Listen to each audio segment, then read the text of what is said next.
உலகத் தமிழ் மக்கள் உங்கள் அனைவருக்கும் எனது அன்பான வணக்கங்கள். என்ன கடக லக்கண ராசிக்காரர்களை, லக்கணமாக இருந்தாலும் ராசியாக இருந்தாலும் நீங்கள் எப்படி உங்களுக்கு லக்கணம் கெடும் அப்படிங்கிறது தான் நிகழ்ச்சியினுடைய நோக்கம். லக்கணம் ராசி கெட்டுவிட்டால் ஏற்கனவே கடக ராசிக்காரர்கள் மாறும் இயல்பு உடையவர்கள், அன்பானவர்கள், பாசக்காரர்கள், உணர்ச்சி வசப்படக்கூடியவர்கள்.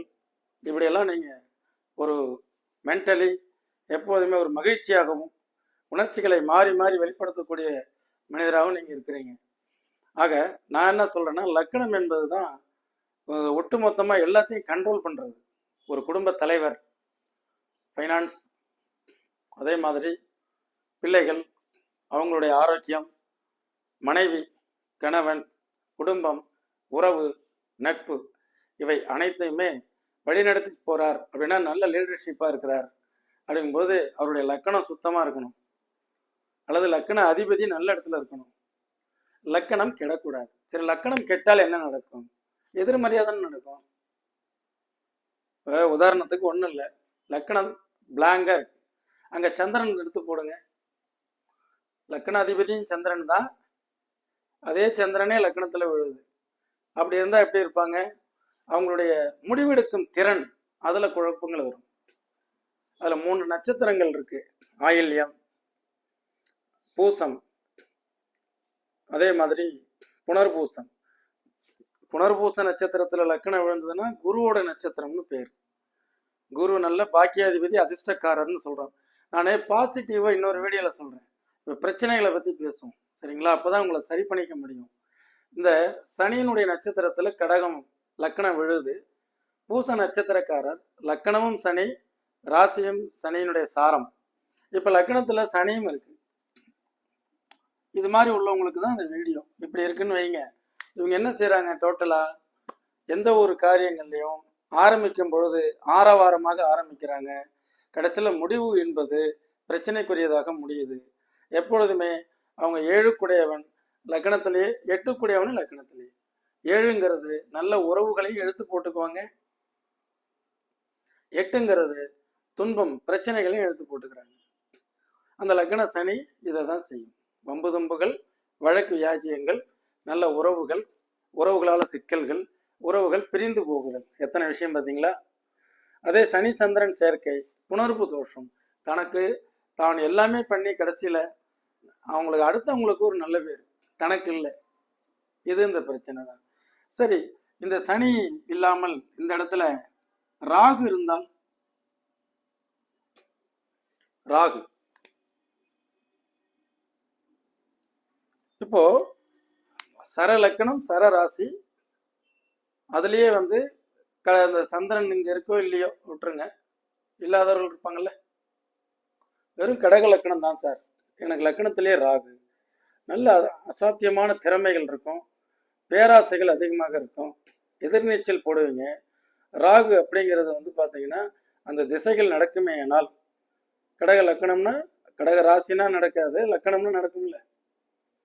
கடக லக்கணத்திலே ராகு இருந்து திசை நடக்கும்போது அவங்க அவசரப்பட்டு சில முடிவுகள் எடுத்து அதனால பெரும் இழப்பீடுகளை சந்திக்கிறார்கள். கடக ராகு, அந்த ராகுமே சனி சாரத்தில் இருந்ததுன்னா இப்படி பார்க்கணும். புதன் சாரத்தில் விரையாதிபதி சாரம், இப்படியெல்லாம் பார்ப்போம். ஆக ஒட்டுமொத்தமாக இது ரெட்ரோகிராட் பிளானட். ராகுங்கிறது நிழல் கிரகம்.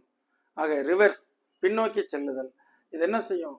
தேவையில்லாத கூடா நட்புகளை கொண்டு வந்து கேடாய் முடிய வைத்து விடும். ஆக நண்பர்கள் மூலமாக போய் நம்ம கெட்டு சீரழிகிறது, அல்லது பார்த்தீங்கன்னா அவங்க ஷார்ட்கட்டில் சம்பாதிக்கணும்னு கொண்டு போய் ஷேர் மார்க்கெட்டு அது இதுன்னு 1 3 ஆக்குறது, இப்படி எல்லாம் வருது இல்லையா? இந்த கிரிப்டோ கரன்சி, பிட்காயின்ஸ், இந்த மாதிரி வர்றது. அதுக்கு அடுத்தது பார்த்தீங்கன்னா இந்த கிரடியம் ஏதோ சொல்கிறாங்கல்ல, அது சார்ந்த நம்பர் 2லலாம் கொண்டு போய் விட்டுடும். அதில் போய் சிக்கிறாமல் இருக்கிறது நல்லது. ஆக இதெல்லாம் கிரகங்கள் அமர்ந்து கெட்டு போகிறது. கேது இருக்கு சார், லக்னத்திலே கேது சார். அதாவது கேதுவுக்கும் கடகத்திற்கும் நல்ல தொடர்பு உண்டு. இது ஞானத்தினுடைய திறவுகள். ரேக்கி, யஜுர், சாம வேதங்கள் அந்த கடகத்திலிருந்து பாதுகாக்கப்பட்டதாக நான் படித்திருக்கிறேன். அந்த கேது அங்கே இருக்க பிறந்தவர்கள் ஸ்பெஷல் டேலண்ட் உடையவர்களாக இருப்பார்கள். ஆக லக்கணத்தில் கேது இருந்தால் அது எதிர்மறையான ரிவர்ஸான எண்ணங்கள், சில ஆசைகளை இது என்ன பண்ணுன்னா, ஒன்று ராகு பேராசைகளை உருவாக்கும். 4 மாடி கட்டிடம், அதுக்கு மேலே இன்னும் 4 மாடி கட்டிடம், அதுக்கு மேலே இன்னும் 4 மாடி கட்டிடம் ராகு கொண்டு போகும். கேது இருக்கிறத ஸ்பிரிச்சுவல் இருக்கிறதுக்கு அளவாக போகும். இப்படியே இருந்துடலாம். தன்னை ஒரு சித்தர்கள் போன்று சித்தர்களை தேடி சித்தர்களை நாடி ஒரு வீடியோ போட்டிருப்பேன், சித்தர்களை தேடிய பயணம் ஏன். இதான் கடக லக்கணத்தில் கேது இருக்கு, அதுதான் சொல்லியிருப்பேன். அதில் பாருங்க, உதாரண ஜாதகத்தில் இந்த வீடியோலாம் உங்களுக்கு கிடைக்காதவர்கள், ஏன்னா புதிதாக வந்தவர்கள், இவங்களுக்கெல்லாம் உங்களுக்கு பழைய வீடியோக்கள், ஏன்னா நீங்கள் பார்த்துட்டு இருக்கக்கூடிய ராசி பலன்கள் எல்லாமே இந்த வாரம் அடுத்த வாரம் என்று உங்களுக்கு சம்பாதிக்கிறதுக்கு வழி, ஏதாவது பணம் வருமா, அப்படியே லாட்டரி சீட்டு ஏதாவது விழுமாங்கிறது தான் நீங்கள் எதிர்பார்க்குறீங்க. அந்த மாதிரி நான் வீடியோ போட்டேன்னா நிறைய போகும். எனக்கு அதெல்லாம் நோக்கம் இல்லை.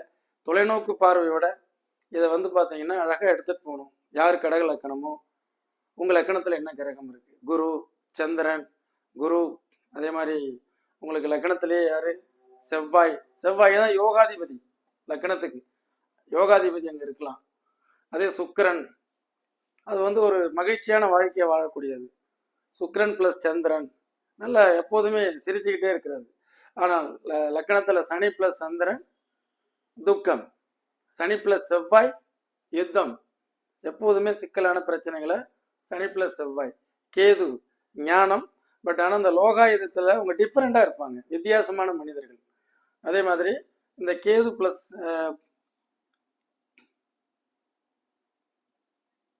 சனி சந்திரன், இதுதான் புணர்வு தோஷம். அது மாதிரி எவ்வளோ நம்ம இது பண்ணாலும் அடுத்தவங்களால நம்ம சிரமம் ஆகிறது. ரைட். இந்த லக்னம் இது அமர்ந்த கிரகம் சொன்னோம். அமர்ந்த இதெல்லாம் இங்கே இருந்தால் உங்களுக்கு ராசிமானம் கெட்டுறது அல்லது லக்னம் கெட்டுறது. இப்போ லக்னாதிபதி எங்கே இருக்கணும், லக்னாதிபதி இங்கே இருக்கு, ராசியாதிபதி லக்னத்தில் இருக்கு. லக்னாதிபதி 8ஆம் இடத்துல கெடுது, ராசிக்கு அதிபதி லக்னம் ஏறி நின்று சனி 1-8 பரிவர்த்தனை, இதுவுமே சிக்கலான அமைப்பை கொண்டாந்து வீட்டுக்கு கொண்டாந்து விட்டுரும்.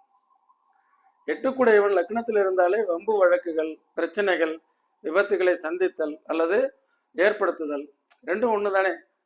இது எல்லாமே கொண்டு வந்து விட்டுரும். இந்த லக்னாதிபதி 6ஆம் இடத்தில் அப்படின்னாலும் அடுத்தவர்களுக்கு பயன்படுவார்கள், தனக்கு பயன்பட மாட்டார்கள். இந்த வீடு நல்ல வீடு தான், குருவோட வீடு, பட் இது பிரத்தியாருக்கு பயனளிக்கக்கூடியது. இப்பவும் லக்னாதிபதி கெட்டுருச்சு.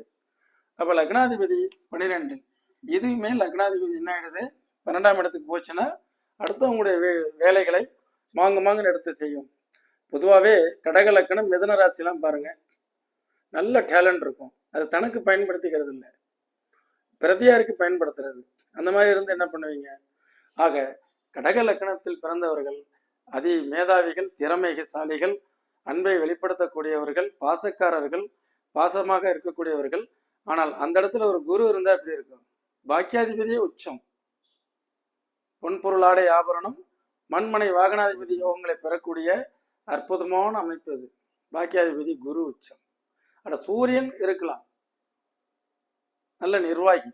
சந்திரன் இருந்தால் பாசம் பிளஸ் பாசம், அதிகமாக ஏமாற்றம். பாசத்தை வச்சோம், அடுத்தவங்கள்ட்ட நம்ம ஏமாந்துக்கிறோம், அன்புக்காக ஏங்கி தவிக்கிறோம், அன்பை வெளிப்படுத்துகிறோம், ஆனால் அந்த அன்பு நமக்கு திரும்பி கிடக்கிறது இல்லை. அதே லக்னத்திலே 8ஆம் சனி 8 இருந்தால் இல்லாத பிரச்சனைகள் எல்லாம் தானாகவே தேடி வரும். நீங்களா போக வேண்டாம், வீடு தேடி அதுவாகவே அழைப்பு விடுத்து சும்மா ஒரு அட்ரஸ் கேட்பான். அந்த அட்ரஸுக்கு நீங்கள் சொல்கிறதுக்கு அலட்சியம் பண்ணிட்டீங்கன்னா அதுலேருந்து ஒரு சண்டை வரும், ஒரு ராங் கால் வரும், ஃபோனு. அது சாரிங்கன்னு சொல்லி வச்சிடணும். யார் என்னன்னு ஆரம்பிச்சிங்கன்னா நீ யாருன்னா அடுத்தது மரியாதை குறைவா அதில் பார்த்தீங்கன்னா எக்கச்சக்கமான பெரிய பஞ்சாயத்தில் போய் முடியாது. அதனால் 8 யாருக்கெல்லாம் லக்கணத்தில் சனி இருக்கக்கூடிய கடக லக்கணக்காரர்கள் இந்த சொசைட்டியில் பட்டும் படாமல் விலகி நின்று வேடிக்கை பார்க்க வேண்டும். தன் வேலை எதுவோ அதை பார்க்க வேண்டும். தேவையில்லாமல் தேர்ட் பர்சன் கூடா நட்பு கேடாய் முடியும். அந்த நட்புனாலேயே நீங்கள் தேவையில்லாத வம்பு வழக்குகளை போய் சந்திக்க வேண்டியது, ஜாமீன் போடுறது, கையெழுத்து போடுறது, சூரிட்டி கொடுக்கறது, கொலட்ரால் கொடுக்கறது, இதெல்லாம் அட்டமாதிபதி லக்னத்தில் இருக்கக்கூடிய கடக லக்னக்காரங்க பண்ணீங்கன்னா அதுக்கப்புறம் உங்களுடைய என்ன சொல்றது, பேசாம சிவனேன்னு இருக்குன்னு சொன்னாங்களே, அது சீவனேன்னு இருக்கணுமாமா. நம்ம பாட்டுக்கு வாழ்க்கையை வாழ்ந்துடணும், எதுக்கும் போகக்கூடாது. கையெழுத்து போடுறது, பிடிக்கிறது, நம்பர் 2 இந்த மாதிரிலாம் போனீங்கன்னா சிக்கல். ஒன்று லக்னம் கெடுது அல்லது லக்னாதிபதி கெடுது. புரிஞ்சுக்கிட்டீங்களா? ஆக உங்களுக்கு ஏன் பலன்கள் ஒரே மாதிரி சாயர்னா மனசு இருக்கிறோம், நினைச்சது ஒன்று நடந்தது வேறு, இதெல்லாம் ஏன் நடக்குது? இந்த லக்னாதிபதி வந்து கெடக்கூடாது.